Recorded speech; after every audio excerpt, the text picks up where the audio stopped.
Hey everyone, welcome back to our channel How to Tutorials. In today's video, I'll show you how to download files on your Samsung Galaxy A16 5G, including PDFs, documents and more. Super easy, so let's get started. Start by opening the browser you use, either Chrome or Samsung Internet.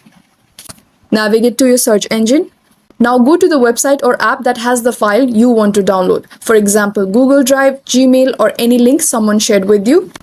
I will go with Google Drive. Now locate the file that you want to download and tap the three-dot menu icon right beside the file. Scroll down and locate the option called download. So when you tap the download button or file link, for example a PDF or zip file, you will either see a prompt that says download or the download will start automatically. And as you can see, my file has been downloaded already. So once downloaded, the file will be saved in your downloads folder. Now to access your downloaded file, open My Files app. Go to Downloads.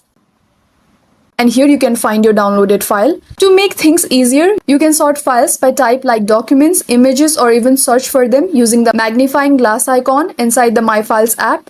And that's it. You have successfully downloaded a file on your Samsung Galaxy A16 5G. If this video helped, give it a like, subscribe for more Samsung tips, and let me know in the comments if you have any queries. Thank you for watching, and I'll see you in the next one.